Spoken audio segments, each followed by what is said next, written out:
La terraformation, c'est donc un concept scientifique qui est né dans la fiction.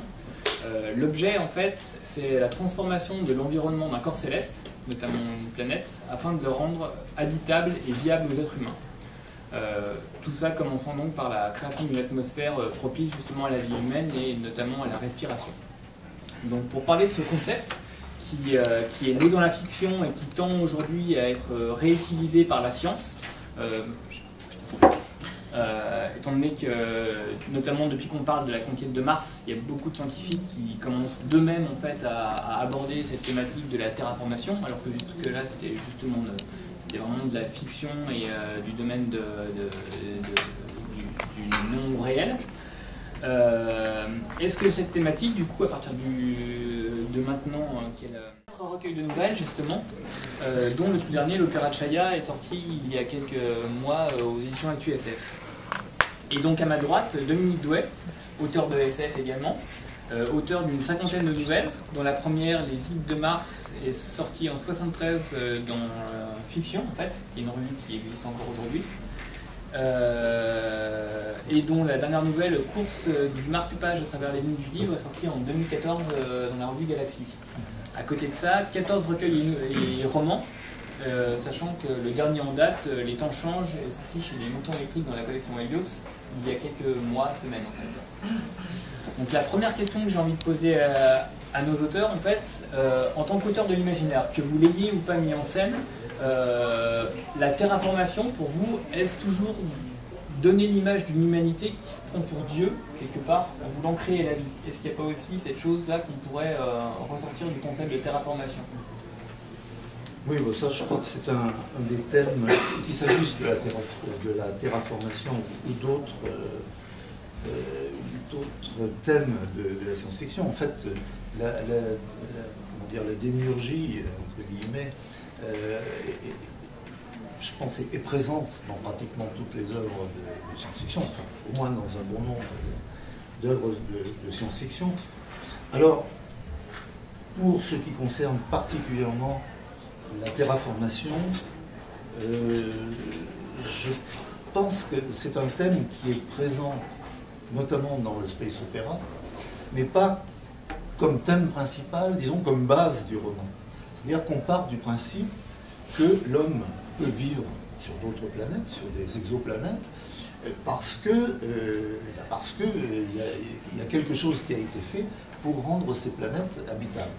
Donc c'est une sorte d'ellipse qui permet ensuite de placer un roman enfin une histoire sur ces planètes. Personnellement, puisque la question était quand même un petit peu personnelle, personnellement j'ai très peu écrit sur ce thème. Le seul exemple que j'en vois, c'est une nouvelle qui est parue l'année dernière dans une anthologie qui s'appelait Destination Mars. Donc parler de la colonisation de Mars, ça signifie obligatoirement passer par une phase de terraformation. Donc là, je n'avais pas pu évacuer le problème et j'ai un peu traité de ce sujet. Là, tout ce que j'ai pour l'instant à dire sur... D'accord. Alors, pour repartir tu disais au départ, c'était d'abord une idée des auteurs de SF et c'est devenu un projet scientifique parce qu'on s'intéresse à Mars. Mais je pense qu'il y a un troisième étage dans la boucle de rétroaction, c'est que du fait que c'est devenu un vrai projet scientifique, il y a des auteurs de science-fiction qui ont repris la chose et qui l'ont traité très sérieusement. Je pensais à la célèbre trilogie martienne de Kim Stanley Robinson, qui est d'ailleurs, de mon point de vue, et je suis désolée s'il y a de grands fans, qui, de mon point de vue, est un petit peu austère parce que, du coup, elle s'est tellement attachée, cette trilogie est tellement attachée à l'aspect scientifique et au réalisme du projet qu'elle décrit, que c'est un peu au détriment des personnages et que, de mon point de vue, c'est un texte un petit peu froid, ce qui n'est pas toujours le cas pour les textes de hard science, mais en l'occurrence, c'est peut-être parce que justement, scientifiquement, c'est tellement complexe et ambitieux que le reprendre sous l'angle de la fiction, c'est vraiment un projet de démiurge là, pour la circonstance. Ceci dit, la question de la terraformation, elle peut être prise de plein de façons rigolotes. et elle peut être un bon point de départ, parce que d'abord, je ne sais pas s'il y a beaucoup d'exemples, mais c'est bien plus amusant d'imaginer des opérations de terraformation qui ne marchent pas bien, qui, à une étape donnée du processus, déraillent. J'ai pas beaucoup d'exemples en tête. Par contre, il y a une autre manière de retourner l'idée qui est encore plus rigolote, c'est d'imaginer que ce sont des aliens qui de manière discrète en général, trouvent une manière de se réapproprier notre planète en la terraformant selon leurs envies à eux. Et ça a été fait et c'est sacrément drôle. Il y a une nouvelle de Sternberg qui raconte que les aliens mettent au point un processus dans lequel, je ne sais plus exactement comment, mais je crois que c'est en envoyant des courriers, j'aurais dû la relire avant de venir, en envoyant des courriers dont le papier a été imprégné d'une substance particulière. Cette substance provoque le fait que tous les humains réduisent en taille, en gros ils font plus que 1,20 m au bout de quelques temps, ce qui fait qu'ils retaillent tout le mobilier et toute l'architecture de leur maison, de manière à ce que le jour où les extraterrestres viendront s'installer, ce soit parfaitement aménagé et adapté pour eux. Il y en a eu d'autres, hein. Il y a eu, c'est dans Au-delà du réel, je crois, qu'on découvre que, en fait, ce sont les extraterrestres qui manipulent à distance la politique et les décisions qui sont prises par l'humanité et qui, en fait, très sciemment ont provoqué à la fois l'élévation du niveau de pollution et de réchauffement climatique.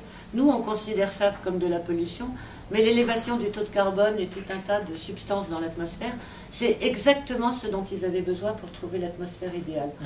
Donc, voilà, on fabrique pour eux ce que nous, on considère comme une catastrophe, mais quelque chose qui leur plaira énormément. Donc, ce qui est sûr, c'est que l'idée de la terraformation, elle est extrêmement ambitieuse comme projet à décrire,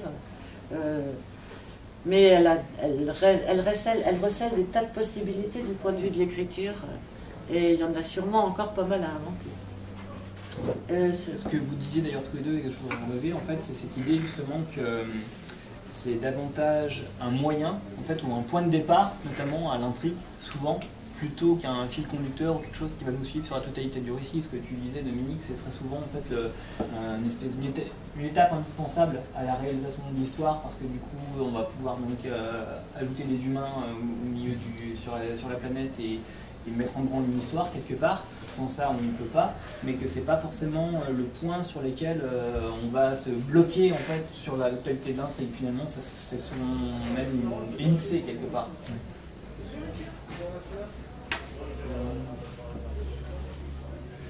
Oui, tout à fait.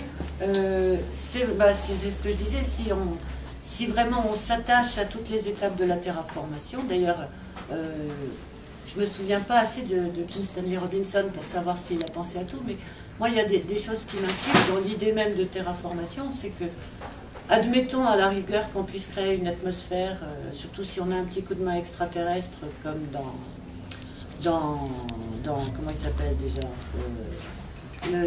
le film Total Recall. Voilà. On trouve le bon bouton sur lequel appuyer. Les aliens avaient installé une gigantesque,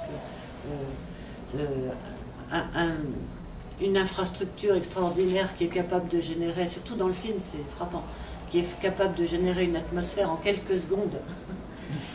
Admettons, à la rigueur. Mais moi, ce que je me suis toujours demandé, c'est comment on faisait pour mettre de l'humus, qui est quand même un préalable de la terre, matériaux, planter des trucs. Ça, on n'en parle jamais, il me semble, dans les opérations de terraformation. Et s'il n'y a pas de terre, je ne vois pas comment on peut faire pousser des choses. Et pour qu'il y ait de l'humus, il faut qu'il y ait eu des compositions d'un écosystème antérieur, et il faut en plus que cet écosystème soit compatible avec le nôtre. Donc ça fait beaucoup de prérequis. À la limite, la partie la plus facile dans la terraformation, si on dispose de réserves et de stocks quelque part, c'est d'aller replanter soit des graines pour installer une flore, soit des espèces vivantes si on les a mis en stock quelque part. Mais en amont, il y a des choses qui interrogent quand même. Donc voilà, si un auteur, pour répondre à ta question, quand même, je fais des efforts, si un auteur de science-fiction se lance là-dedans et essaie d'imaginer un processus de terraformation, soit il en fait la question centrale de son roman, mais c'est difficile d'y lier des trajectoires individuelles pour avoir un récit qui passionne vraiment. On a besoin de voir des trajectoires de vie là-dedans. Donc il faut déjà que ça se passe sur une durée assez courte. Sinon, l'autre possibilité, c'est de considérer que c'est réglé, on ne sait pas trop comment, mais ça marche, et puis après, on peut raconter l'histoire. Oui, parce que, en fait, ce que les auteurs occultent, et que du coup les lecteurs oublient, c'est ce que disait Sylvie tout à l'heure. C'est-à-dire qu'en fait, pour qu'une planète puisse être ensemencée, il faut qu'existe un sol qui permette cet ensemencement, ce qui suppose un travail, je crois, des vers de terre, par exemple, pendant des milliers d'années. Bon, et tout ça, effectivement, dans la plupart des bouquins qui partent de l'hypothèse d'une terraformation, on l'occulte complètement. Alors s'il y a bien une solution, c'est d'aller racler notre terre à nous et puis d'aller poser des bennes sur la planète. Avec la pollution qui va avec. Mais sans rire, l'idée de pomper les océans, par exemple, elle a bien été exploitée dans la science-fiction. C'est dans Oblivion, je crois, qu'on a des extraterrestres bien méchants qui viennent sur Terre pour pomper notre eau. Donc voilà, on ne va pas racler la Terre. Enfin, dans Oblivion, c'est bien, il n'y a presque plus d'humains. Donc ça ne dérange pas qu'on lutte. Pas d'accord. La terraformation, est-ce qu'on ne pourrait pas également voir ça comme une solution de facilité quelque part contre la pollution de la planète? Cette idée, en fait, par exemple, qu'on pourrait l'utiliser pour remettre à zéro en fait le monde dans lequel on vit quelque part, qui est extrêmement pollué. Alors pourquoi ne pas finalement faire un reboot de notre écosystème et repartir sur des bases beaucoup plus saines? Est-ce que selon vous, en fait, il y a matière à diverger là-dessus? Est-ce que ça a déjà été fait? J'ai une petite question. Oula. C'est bien de rebooter, mais on va où pendant ce temps-là? C'est quand même une question préliminaire qui est loin d'être résolue, à moins qu'on ait une planète de rechange sur laquelle on puisse s'installer quelque part. Donc, sérieusement, si on raisonne terraformation, par rapport à la Terre, c'est pas du tout la même opération, parce que ce serait dépolluer, nettoyer, à grande échelle, certes, au niveau de la planète, mais c'est un tout autre processus que de tout créer dans une approche démiurge. Et tout dépolluer, oui, ça, enfin, je sais pas, on peut y réfléchir de plein de façons. Moi, j'adore la science et je crois beaucoup à toutes les perspectives qu'elle offre. Je continue à la croire porteuse d'espoir. Ça ne veut pas dire que je suis convaincue que ceux qui la mettront en œuvre, que les décideurs et en particulier les logiques économiques qui dominent nos choix de société aillent dans de bonnes directions, mais les capacités de la science sont quand même de plus en plus puissantes, et quand un certain nombre de gens qui ont le pouvoir en main décident d'investir dans un projet scientifique, en général, ce projet avance assez rapidement. Donc, l'idée de dépolluer, j'ai mon fiston là qui est quelque part dans la salle, qui va peut-être me permettre de raconter le stage qu'il a fait cet été, dans un laboratoire de l'INSA, dont l'activité, pour ce que j'en ai compris, parce que c'est quand même assez spécialisé, consistait à bricoler des bactéries, un petit peu à la manière de Lego, de manière à leur donner la capacité de dépolluer justement et de nettoyer un certain nombre, peut-être la Terre, peut-être l'atmosphère, enfin, il y a des gens actuellement qui travaillent sur ce principe, à bricoler des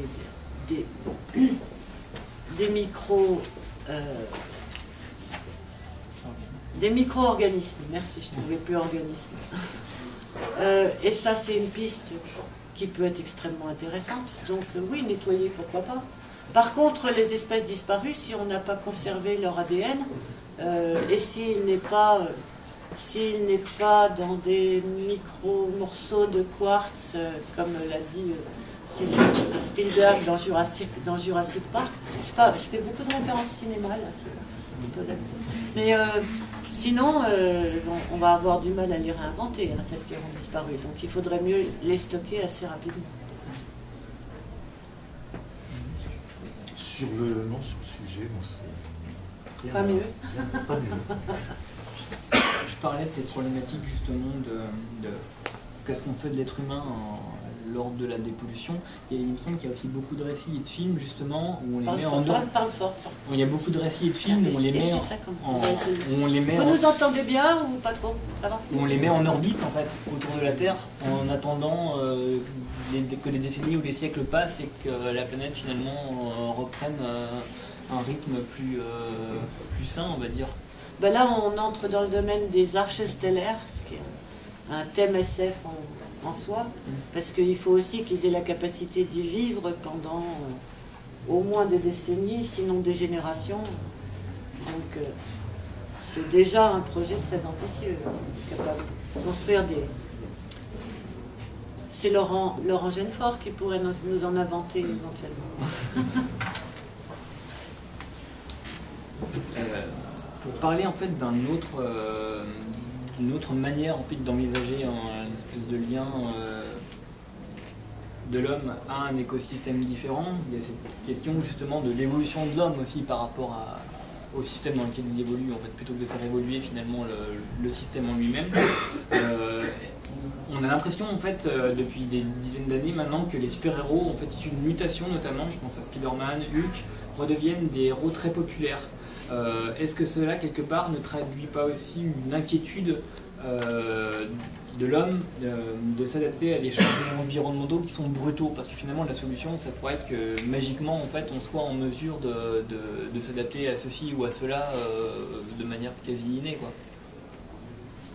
Les super-héros. Je ne suis pas une spécialiste de la question, mais il me semble que les super-héros, par essence, ils sont uniques et très individualistes. Ce n'est pas des sociétés. C'est un individu qui se retrouve doté de super pouvoirs. Dans le meilleur des cas, ils sont une trentaine, ils créent une école, mais ils sont isolés par rapport au reste de l'humanité quand même. Donc ce n'est pas une solution pour l'humanité, les super-héros. C'est une stratégie purement individualiste dans le raisonnement. Non, tu es d'accord avec toi? C'est aussi une nouvelle, quelque part, une nouvelle humanité quelque part. Ben, petite, hein. Oui, petite.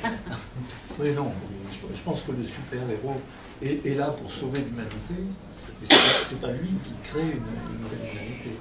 C'est l'humanité telle qu'elle existe, dont l'espérance de vie est prolongée grâce à l'action du super-héros. Alors cela dit, des super-héros, il y en a de toutes les sortes.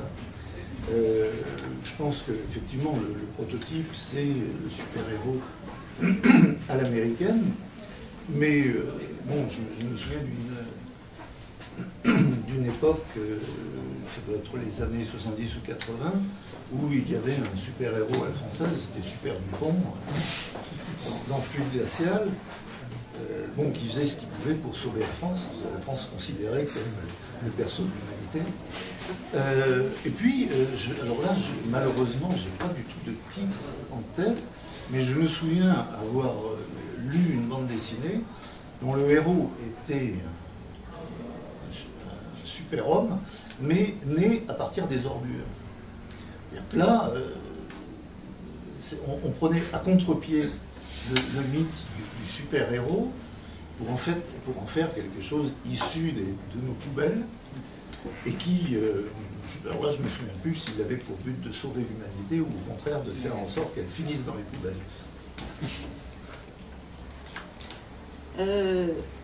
Le super-héros, c'est aussi le messie, le gourou, l'homme providentiel qui va prendre le destin de l'humanité en main. Et là, je trouve qu'il y en a un peu beaucoup dans la science-fiction.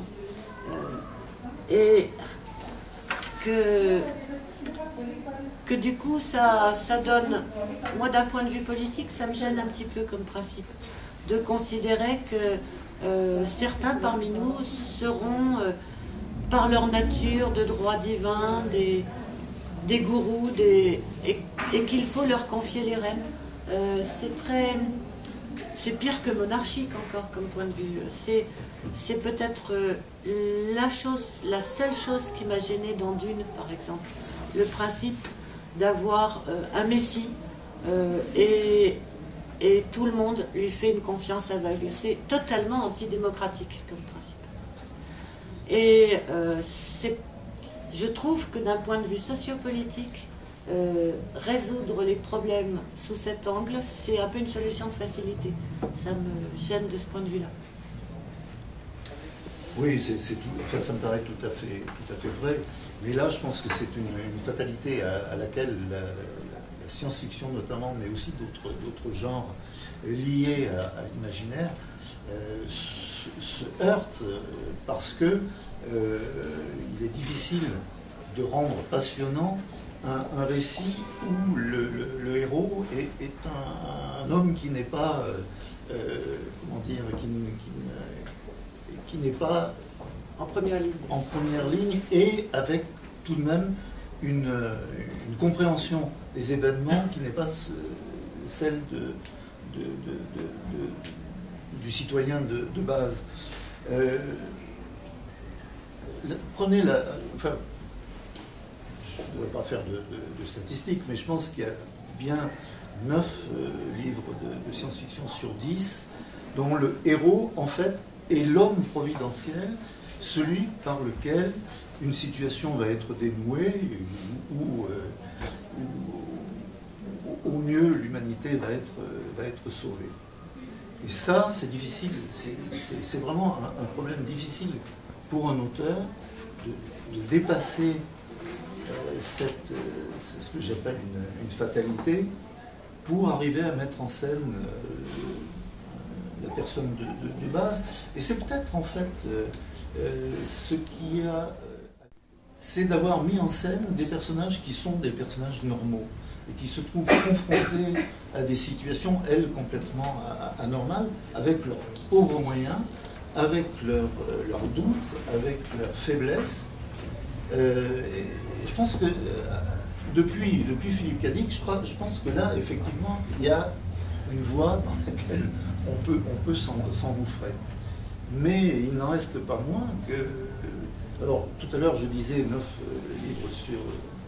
livres de science-fiction sur 10 ont comme personnage principal une sorte, je dirais pas un super-héros, mais un homme qui n'est pas un homme du commun, entre guillemets.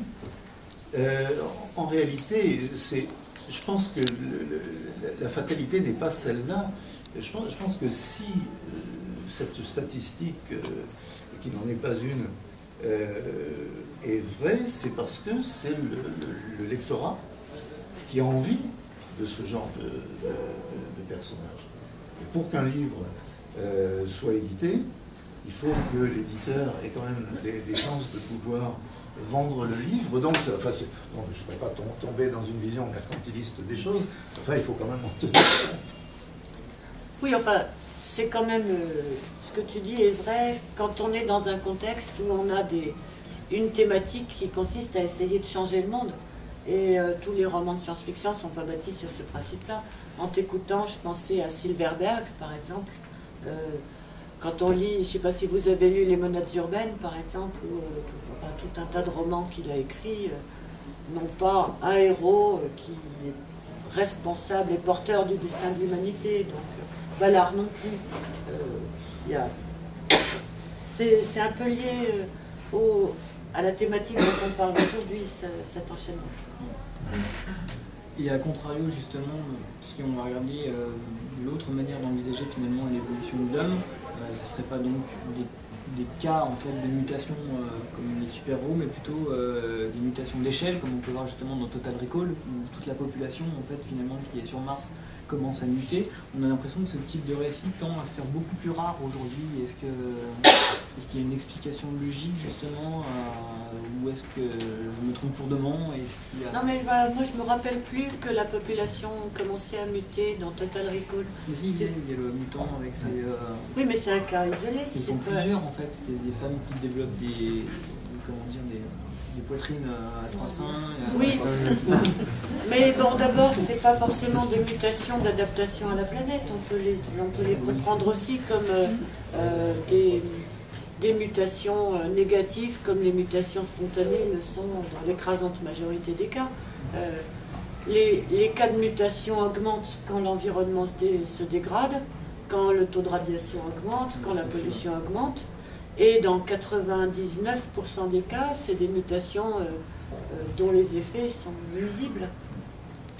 Et si on suit les théories de Darwin, c'est vrai que les rares mutations qui vont dans un sens bénéfique, qui augmentent les chances de survie, c'est celles qui perdurent parce que justement ceux qui en ont bénéficié ont plus de chances de se reproduire. Mais tout ça se passe sur une très très longue durée.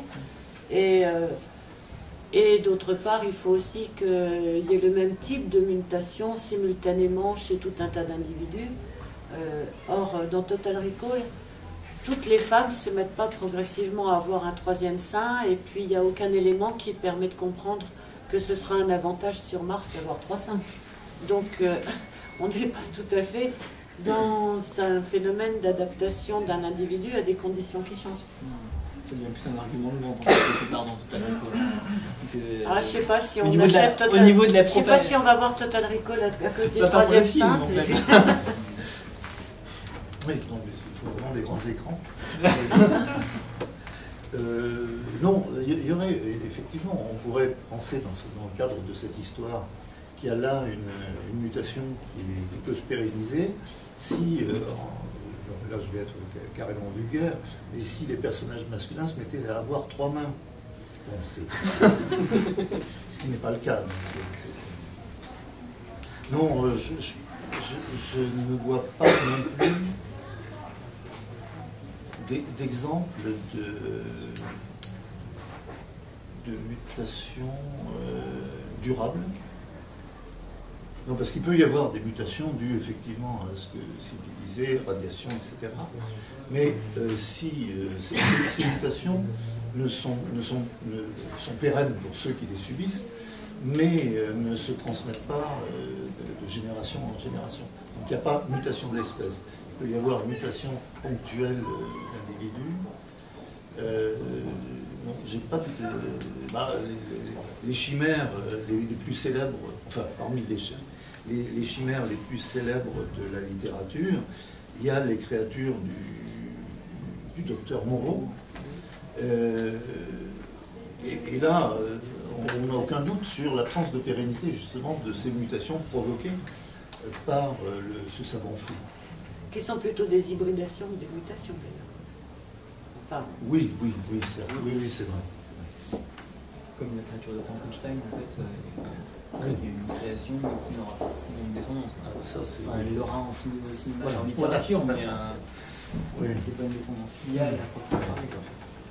Alors il y a tout un tas d'histoires de science-fiction qui sont bâties sur le principe de mutation induite. Les super-héros, ça marche souvent comme ça. On se fait piquer par une araignée et l'ADN est transformé. Et instantanément, à l'échelle de quelques jours ou de quelques semaines, la personne qui a son ADN qui a été transformé se met à avoir son phénotype qui se transforme complètement, ou c'est le génotype, je ne sais plus.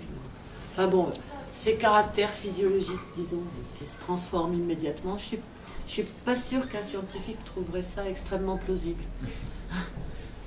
Non, mais le lecteur n'est pas obligatoirement un scientifique, c'est-à-dire n'a pas obligatoirement l'esprit critique dirigé contre ce genre de choses, parce que là, moi, j'adhérerais assez à ce genre d'idée, pas sur un plan complètement rationnel, mais on sait que le rythme de vie de certaines créatures, de certains insectes, n'est pas le même rythme de vie que les mammifères, et notamment nous.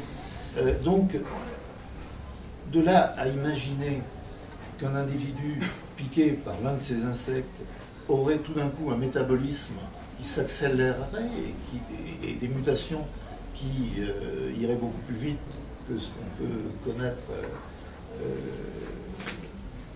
en laboratoire, ça ne me choque pas comme hypothèse, même si c'est largement irrationnel.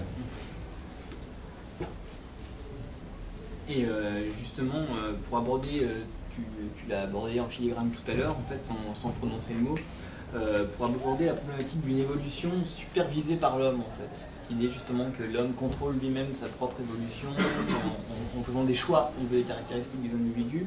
Est-ce que le vieux monstre de l'eugénisme peut encore être d'actualité dans les littératures de l'imaginaire, notamment la science-fiction? Parce que c'est peut-être aussi une solution par rapport à la surveillance de la capacité de l'être humain de s'adapter à un univers, un système ou un autre. Alors d'abord, l'eugénisme, c'est pas tout à fait contrôler des mutations. Oui, c'est sélectionner les meilleurs, a priori, dès l'étape de leur conception, et privilégier certains caractères, mais qui apparaissent spontanément. C'est-à-dire, en général, l'eugénisme, c'est parmi toutes les potentialités d'un embryon, on garde les meilleurs et on élimine tous les caractères nuisibles ou négatifs. Alors ça, oui, c'est un grand sujet de science-fiction. C'est un sujet intéressant quand on l'examine d'un point de vue social.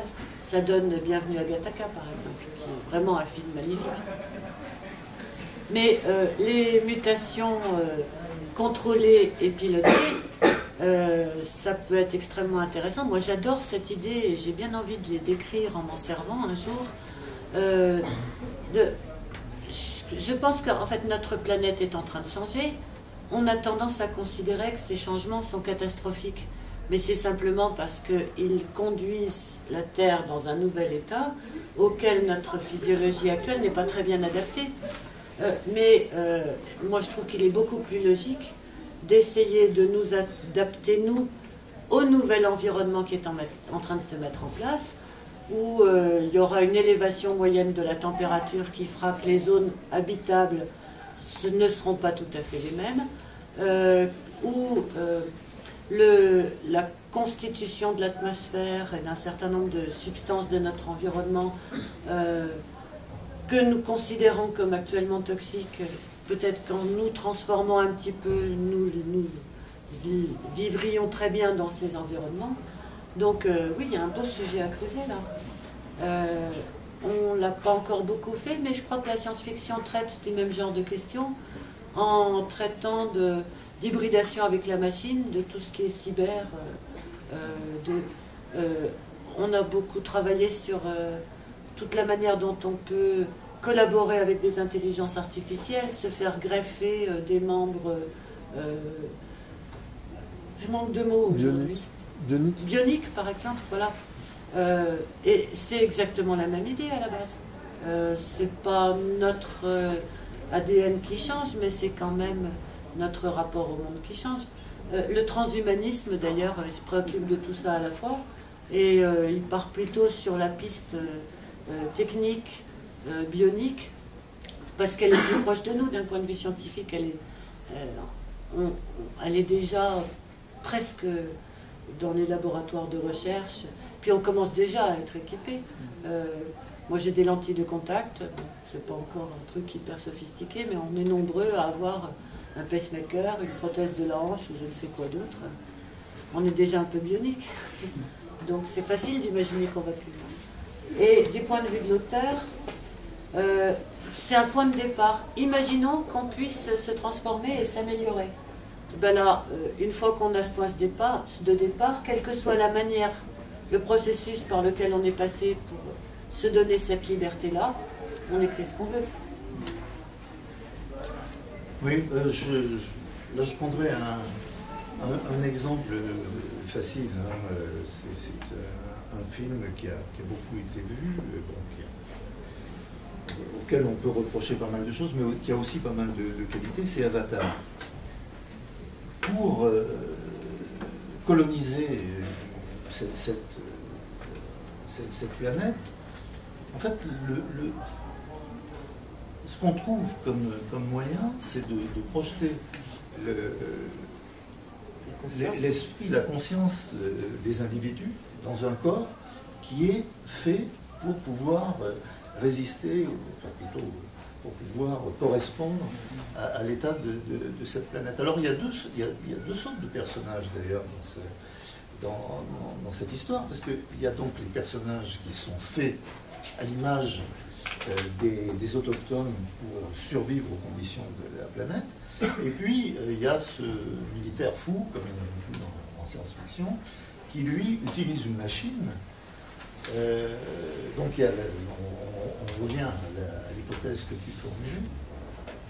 Voilà, donc je pense qu'effectivement, les deux hypothèses sur lesquelles est bâtie l'histoire d'Avatar, ça correspond à ce que je pense probable, plus probable que des recherches de mutations très aléatoires et vraiment sur le long terme.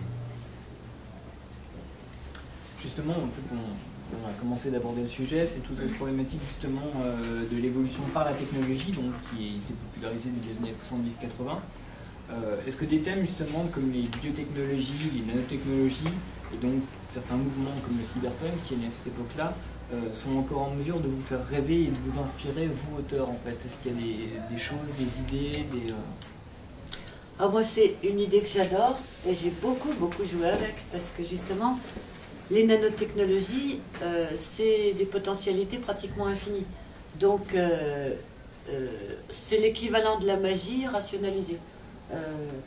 On peut justifier comme ça. Moi j'ai... alors qu'est-ce que j'ai fait? J'ai un environnement dans lequel on peut, grâce à quelque chose qui est un peu plus intéressant qu'une vidéo, et qui permet de percevoir les sensations, plus que les souvenirs qui ont été vécus par quelqu'un, tout ce qu'il a ressenti de l'intérieur, tout ce qu'il a vécu, on peut le ressentir. Donc on vit dans sa peau en fait, mais du point de vue d'un flashback. Donc ça c'est dans Fidèle à ton pas balancé que j'avais fait ça. J'ai une nouvelle où on invente la télépathie avec des nanomachines, mais une forme de télépathie qui est perturbée par l'émotion qui est ressentie par celui dont on suit les pensées. Ça c'est dans Définir ses priorités.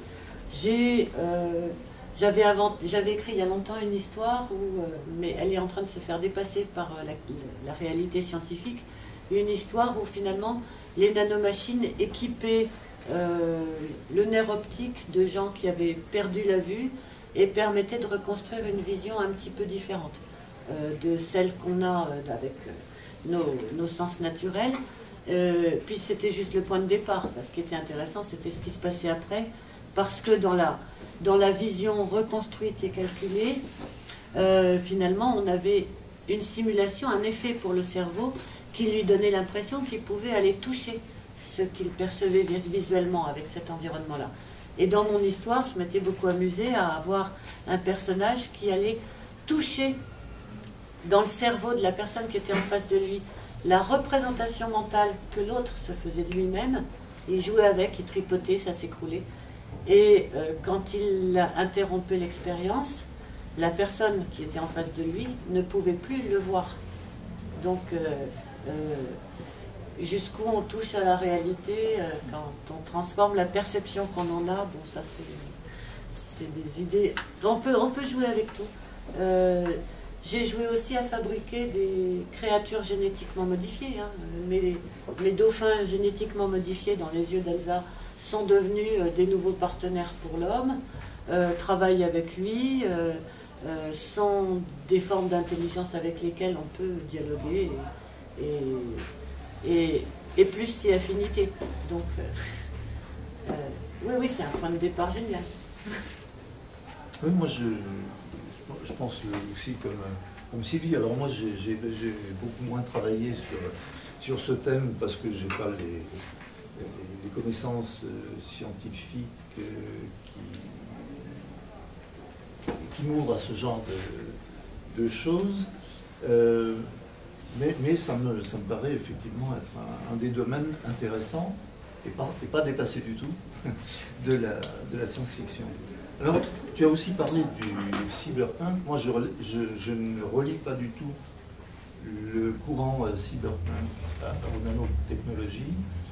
C'est autre chose. Et ce courant cyberpunk est quand même très daté.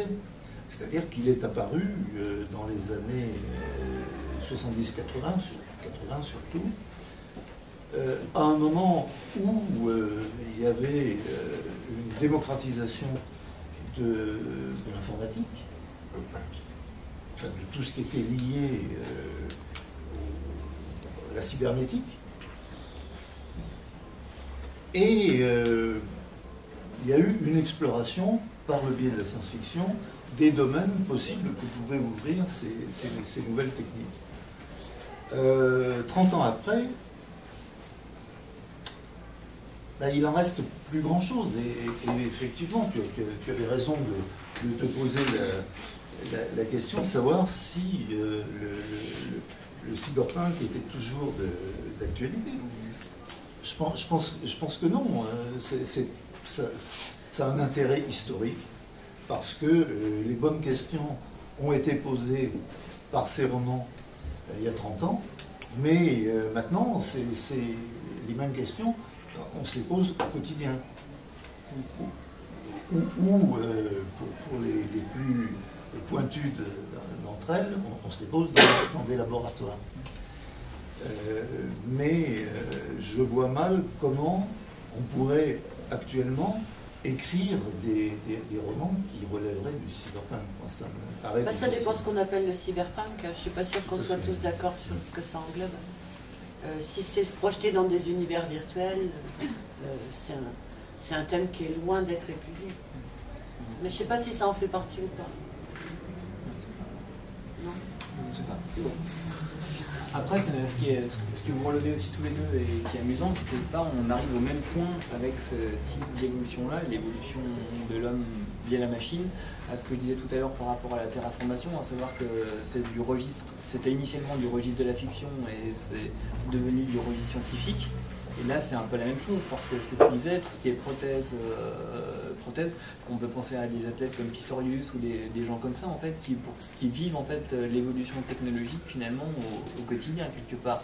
Alors qu'il y a quelques années, ça aurait été uniquement du registre de l'imaginaire. Oui, mais on peut aller beaucoup plus loin. Enfin bon, il n'y a pas de limite à ce qu'on peut faire avec l'imagination. Donc, si la science progresse, si la technologie progresse, on sera un peu plus crédible si on échafaude, si on bâtit des idées délirantes, mais je vois pas pourquoi l'imagination aurait moins de place, parce que la réalité est plus la rattraper. L'imagination, elle n'a pas de limite. Oui, sauf, enfin, je sais pas, je me base par exemple sur certains films comme Matrix, liés à la fois au cyberpunk, et aussi quand même à toutes les idées qui avaient été lancées par Philippe Dick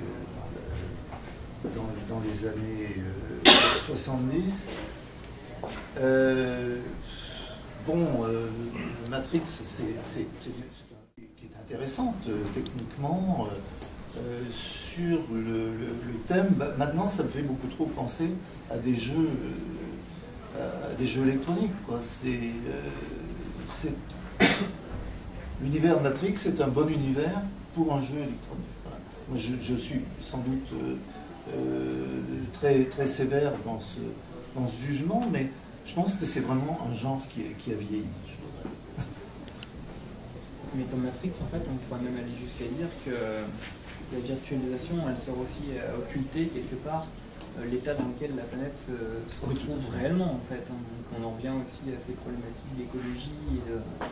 Oui, tout à fait. Ben, là, c'est vraiment un thème très... C'est pour ça que je disais que ça se relie aussi à Philippe Dick, parce que ce thème-là, de l'occultation d'une réalité, par par le virtuel, c'est tout à fait liquide. Je ne sais pas si vous avez des questions du coup pour. Quelle question sur l'écosystème qui s'est déjà posée? Alors j'avais une dernière question justement à poser à nos deux auteurs. Justement jusque-là on a beaucoup parlé d'opposition entre la nature et l'homme, lequel devait finalement évoluer pour s'adapter à l'autre. Est-ce qu'on pourrait pas envisager l'idée que ce soit l'écosystème dans lequel on vit qui s'adapte finalement à l'homme, donc imaginons une planète sur laquelle on pourrait aller et de base on ne serait pas en mesure de vivre, qui s'adapterait finalement à l'homme de manière à ce que lui puisse évoluer dans cette nouvelle planète. Est-ce que c'est pas une idée Donc là je dis merci à Adrien parce que c'est super sympa, parce que c'est la question qui est exactement le thème de l'opéra de Chaya, la nouvelle que je viens de sortir. C'est sympa de... Donc c'est une histoire dans laquelle effectivement il y a de rares humains qui ont la possibilité d'aller séjourner sur une planète dont a priori l'écologie, le mode de fonctionnement est discret. Et ce qu'en découvre mon héroïne, qui a la chance de faire partie de ceux qui peuvent y mettre un pied, d'abord c'est une planète qui a besoin d'avoir un certain nombre de visiteurs extraterrestres parce qu'elle a besoin pour son équilibre et pour justement la bonne santé de son propre écosystème d'avoir de l'ADN extérieur qui arrive mais de manière très contrôlée, pas trop à la fois. Et il faut qu'il y ait des changements réguliers. Donc, du point de vue de cette planète, ce qu'on découvre en arrivant, c'est que tout est concerné à tous les niveaux sur cette planète. La flore, d'abord, elle se retrouve entourée de plantes qui essaient de la frôler, de la toucher, rien que pour capter un petit peu de peau, un petit peu de salive, un petit peu de n'importe quoi où il y a un peu d'ADN. Ce qui fait que petit à petit, les plantes se transforment très légèrement. De son point de vue, c'est tout bénéfice parce que les plantes deviennent comestibles pour elle et assimilables. C'est-à-dire qu'en intégrant son ADN, ils deviennent compatibles du point de vue de ses acides aminés, du point de vue... alors qu'avant, ils n'étaient pas toxiques, mais ils n'étaient pas très riches du point de vue nutritif pour elle. Et puis les animaux qui sont à son contact se transforment aussi, mais à un niveau plus élevé. C'est-à-dire qu'ils deviennent un petit peu comparables à des animaux de la Terre. Donc au début, il y a une espèce de poule dinosaure violette avec qui elle sympathise et qui commence à se transformer. Alors on ne sait pas trop si ce sera un chat ou un chien, mais un truc qui ressemble. Et puis les créatures qui sont au niveau des humains, la race dominante, se transforment à un niveau encore supérieur. Et bon, ça je peux le révéler. En fait, ils s'adaptent aux humains avec lesquels ils sont en rapport, mais cette fois-ci au niveau individuel et pas seulement. Au premier niveau, c'est la biologie, les acides aminés. Au deuxième niveau, c'est morphologique. La créature elle-même se transforme. Au troisième niveau, on s'adapte à l'identité de la personne qui est en face. Et elle a fini par avoir celui qui est son compagnon que la société lui a attribué, qui se met à lui ressembler à elle en tant que personne. Bon, je ne peux pas en dire plus sans dévoiler le fonctionnement de Chaya. Le principe est une surprise. Est-ce que ça, c'est un thème qui... Non, alors là, je reviens à ta question. En fait, oui, on s'aperçoit, on a des preuves tous les jours que le milieu s'adapte je dirais pas à l'homme, mais aux conditions que l'homme impose à la nature. On le voit, les mutations des moustiques, c'est un fait réel. Les mutations des rats aussi. Enfin, il y a tout un système qui change au contact de l'homme, pas parce que c'est l'homme, mais parce que l'homme modifie son environnement. de base dans la nature, les poissons, plus en fonction des profondeurs, deviennent aveugles parce qu'ils ont plus d'utilité aussi de ce ces choses-là. Oui, bah, c'est-à-dire que là, oui, là on revient au darwinisme classique. Mais là, pour le coup, en ce qui concerne les poissons des profondeurs, on peut penser que ça s'est déroulé sur des milliers d'années. Pour les mutations des moustiques, ça va très vite, c'est très rapide. Les mutations des virus aussi. Oui, vont très vite. bien sûr. Oui. Est-ce que vous avez des questions à poser à nos deux auteurs sur ces thématiques de la terraformation ou de l'évolution de l'homme par rapport au système dans lequel il évolue, ou par rapport à leur production en fait? Éventuellement, on parle de mutations, vous faites surtout référence à des mutations physiques, mais au niveau psychologique ou sociologique, comme dans les fourmis de Weber, par exemple, ou Théodore Sturgeon, c'est les plus qu'humains. Les cristals qui songent. Celles qui changent. Vous en référez pas? Alors, je peux les mutations psychologiques, enfin disons, c'est plutôt des mutations sociologiques dont on parle ici. Oui, j'avais une idée intéressante qui m'avait traversé l'esprit et qui est ressortie aussitôt. Non, pardon, j'aurais pas dû prendre la parole, j'ai perdu le fil. Il est clair, oui, qu'il y a des changements dans l'organisation de la société. Ursula Le Guin ou Sturgeon, qui ont beaucoup travaillé là-dessus, je ne suis pas sûre que ce soit de l'adaptation à un environnement physique qui fasse leur règle absolue. Alors si, il y a au moins une thématique qui a été bien traitée dans ce principe-là, c'est toutes les circonstances où tous les êtres humains masculins sont touchés alors que les femmes ne le sont pas, ou l'inverse. Il y a eu les deux qui ont été traités. Et ça conduit à des changements évidents dans l'organisation de la société qui subit ça. Si, en général d'ailleurs, si tous les hommes disparaissent, on se débrouille à peu près. Si toutes les femmes disparaissent, on n'est pas encore tout à fait prêt à faire face à la situation. Après, tu as aussi des séries, je pense que c'est des séries d'animation où justement les deux sexes se séparent finalement et ils vivent chacun en autonomie, chacun et de leur se côté, retrouvent en fait, quand même à certaines occasions dans la trame principale du coup, mais tu apprends celui qui a été cette série où les deux en fait ont vécu pendant des siècles séparés et ils ont créé scientifiquement le processus de reproduction chacun de leur côté. Mais parler de mutation par rapport à des changements de principe d'organisation, c'est plus tout à fait de la mutation au sens classique. Vous pensiez à quoi à propos de Cristal qui songe? C'est la façon de se transformer soi-même pour pouvoir mieux s'adapter à son monde. C'est petit à petit. Ah oui, je sais, ça y est, ça me revient. En vous écoutant, je me demandais si vous aviez en tête tout ce qu'on dit actuellement sur la génération X ou la génération Y, les théories de Michel Serres, sur enfin les digital natives, les enfants qui seraient nés avec des claviers entre les mains et qui du coup, moi je mets ça avec beaucoup de guillemets autour, du coup n'auraient pas du tout le même rapport à la technologie que nous et dont le cerveau serait, à partir du moment où ils naîtraient, en gros serait câblé différemment parce qu'ils n'auraient pas le même rapport à la technologie que nous qui sommes nés dans un vieux monde où il n'y avait pas des tablettes, des téléphones portables et des ordinateurs partout.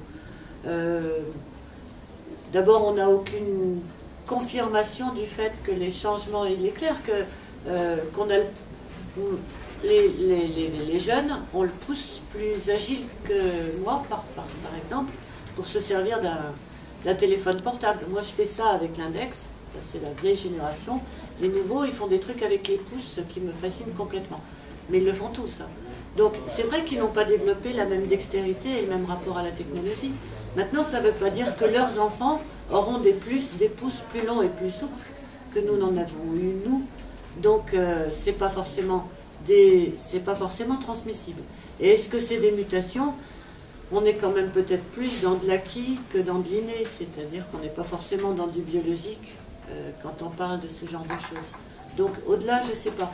Mais génération X, génération Y, avec tout le vocabulaire justement qu'on y met pour y mettre quelque chose qui évoque l'ADN et les chromosomes, moi personnellement je suis très très sceptique. Que ce soit de cette nature. Je sais pas. Enfin, je pense qu'il. De toute façon, en ce qui concerne les pousses, on n'a pas assez de distance par rapport au phénomène pour en juger. Non, la seule chose que je vois dans les transformations récentes, c'est l'augmentation de taille des individus, par exemple. Ça, c'est vrai. Mais est-ce que c'est les bonnes conditions de vie, apparemment. Voilà. C'est ça. Meilleure hygiène, ça, meilleure nourriture. Plutôt qu'une mutation. Il semblerait, enfin, les scientifiques ne sont pas absolument tous d'accord là-dessus, mais je crois que la théorie dominante, c'est l'hygiène de vie. Même l'apparition de nouvelles pathologies dues au fait que l'espérance de vie s'allonge, on a des problématiques de dégénérescence, des choses comme ça, en fait, qui n'existaient pas forcément à une époque, parce qu'on n'y avait pas assez longtemps. Qui n'étaient pas identifiés. Bon, nous avons une créature particulièrement évoluée. Particulièrement hygiénisée. Est-ce que vous avez d'autres questions? Oui, monsieur. Oui. Vous posez la question, avant de terraformer des exoplanètes, ne pourrait-on pas penser d'un point de vue écologique à terraformer la Terre? C'est-à-dire rendre des sols impropres à la culture, enfin, qui sont au départ impropres à la culture, les rendre à la culture. Alors, vous avez évoqué les micro-organismes, bon, sans parler, il y a aussi les champignons, les choses comme ça. Est-ce qu'on ne peut pas envisager quelque chose qui soit à la limite de la science-fiction, du terre-à-terre, de l'écologie dans ce domaine? Autre que les micro-organismes. Non, moi je parle de faire une fiction là-dessus. Est-ce que le premier enjeu de l'humanité, c'est pas plutôt que de terraformer des exoplanètes, de faire en sorte que la Terre elle-même soit plus adaptée au monde des livres? Oui, voilà, là je regrette qu'Andrevon ne soit pas resté là parmi nous aujourd'hui, parce que c'est lui qui aurait la bonne réponse à cette question. Et sa réponse, Jean-Pierre, ce serait faisons disparaître voilà, l'humanité le plus rapidement possible, et la Terre guérira assez rapidement. Exactement. Si nous ne sommes plus là. Mais sinon, bon, je pense qu'il y a plein de bonnes volontés qui s'expriment en dehors de la littérature, hein, sur le terrain, pour essayer de répondre à cette question. Alors là, je suis complètement un foutu de vous dire où en sont les expérimentations dans ce domaine. Je me demande s'il n'y a pas une réponse qui est carrément dans la question, dans le monde de la table ronde, terraformer la planète ou rebioformer l'humain, s'il y avait deux options possibles. Toutes les deux sont anthropocentrées. Terraformer la planète, c'est l'homme qui agit, et rebioformer l'humain, c'est l'homme qui agit. La planète dit rien. Il y a des solutions. Hein. Asimov, dans les suites de Fondation, Gaïa, c'est une solution possible. Ou ce n'est pas anthropocentré comme réponse, c'est-à-dire qu'on a autre chose qu'un ou qui semblerait n'être que. Il n'y a que l'homme qui peut agir. On peut imaginer aussi, effectivement, pourquoi pas, que la planète elle-même agisse. Elle agit. Elle pourra agir sous la forme Gaïa. Réponse d'Asimov. Est-ce que d'autres personnes ont des questions, des interrogations?